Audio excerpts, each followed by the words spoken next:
Hi, I'm Sarinthia Davis.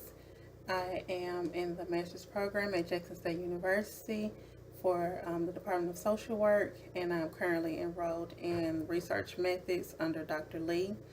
And the assignment is to present a research proposal, and the agency I chose to do that evaluation on is the Bridge to Independence program, and that program is offered through the Division of Medicaid, and it is housed in the Central Mississippi Planning and Development District in the Department of the Area Agency on Aging. So what this department does, what this program does, is basically help individuals who are elderly or disabled transition from an institution back into the community. And some of the services that this program offers is transition care management, startup costs for housing, transportation, extended pharmacy benefits, um, durable medical equipment, caregiver and peer support, life skills training, and safety planning. So, in order to be eligible for this program, you have to be 65 years or older, or have a physical, mental, developmental, or intellectual disability. This program is funded, of course, by the Division of Medicaid, and the funding stems from what is known as Money Follows the Person, and that's a grant that stemmed from the Deficit Reduction Act of 2005. So again, it's housed in Central Mississippi Planning and Development District, and that is here in Jackson.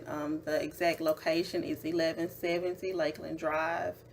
Um, and what the individuals do is, if they are institutionalized, whether it's a nursing home or the state hospital, the individuals have an opportunity to sign up for the program.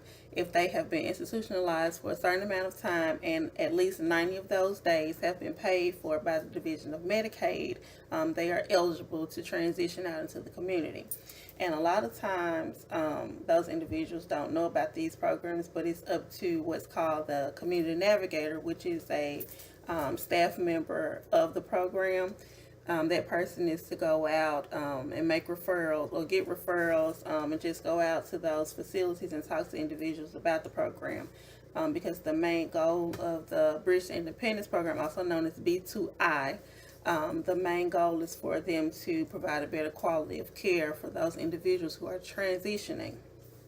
So, um, with my proposal, um, I decided to just kind of jump right in with the logic model. The inputs would be the Division of Medicaid will fund the program. The activities would be quality of life trainings provided by the staff. Outputs would be the community navigators are equipped to provide the best transition assistance. And the outcomes would be the participants will successfully transition um, and have a better quality of life. So, in order to, well, let me back up. I feel that this program should be evaluated to assess the true effectiveness of the program. The evaluation could be used to possibly make changes to the procedure for completing the program. It would also indicate if more or less intensive training should be provided to the community navigators. The results of the evaluation should be communicated with the Division of Medicaid as well as the hosting agency. The administration and staff would be open to the evaluation because it would be in the best interest of the population that they serve, and because the mutual understanding is that there's always room for improvement. And of course, the Division of Medicaid would be interested in the evaluation because they are the funding source. And I will go about this evaluation with asking a few questions in questionnaire form. And it would be, the questions are as follows. How long has the individual been institutionalized?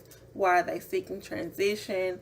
How easy was the application process for the Bridge to Independence program? How did you hear about the program? How hard or easy was it to communicate with the community navigator? Um, were your ideals or interests taken into account during the transitioning process? Was paperwork easy to comprehend during the process? Was the process thoroughly explained? And I would also like for them to describe their daily routine before and after transition. And have you had to be reinstitutionalized after transitioning?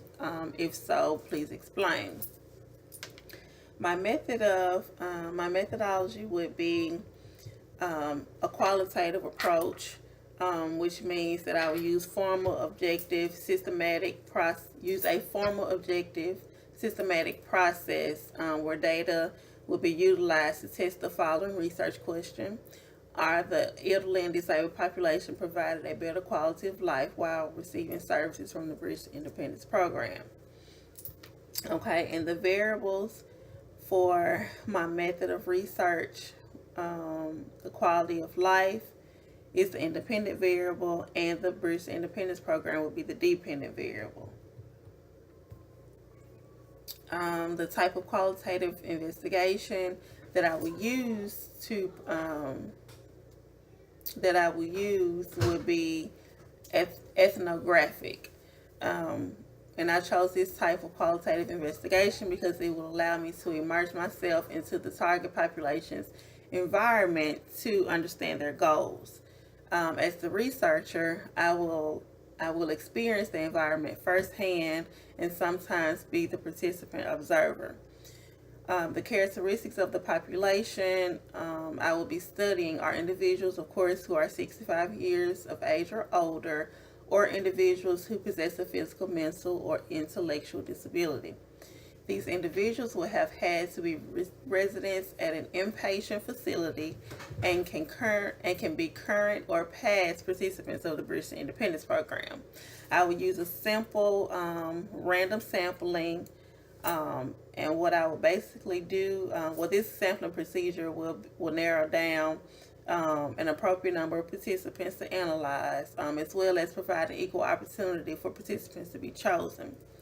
The instrumentation that I would use would be interviews, observations, questionnaires, and surveys. All the instruments will provide qualitative data collection, and I will create the interview / questionnaire questions myself. So in order to do the random sampling, what I would do is create a database and include all the participants of the British Independence Program, past and present, and then randomly select every fifth person. So with that being done, I would be sampling an estimate of maybe 50 to 100 participants. My sharing results, the information with the data that was provided would be compiled into a PowerPoint, and it will be given to the Division of Medicaid, the individuals who work hand in hand with the British Independence Program, such as the Community Navigator, as well as those who supervise the program with the Area Agency on Aging. And I also expect to share the results with other stakeholders like third-party funding sources. My timeline would be over an overall range of 12 months. So within the first 1 to 3 months, I will gather information, select the target population, and determine the method and sample. And I would have 4 to 6 months to conduct data procedures, 7 to 9 months to analyze data, 10 to 12 months to submit the proposal. As far as the budget is concerned, I would propose for 1 year. The salaries would include the Community Navigator, which will be a full-time position, as well as the supervisor, who will be full-time. Expendable supplies would be things like the company car, gas for the company car, because a lot of times the individuals in the British Independence Program would need to be transported to different places to take care of their needs. So that would be included in the budget. And that is pretty much how I would conduct my proposal for my research evaluation. If you have any questions, please comment below. Thank you.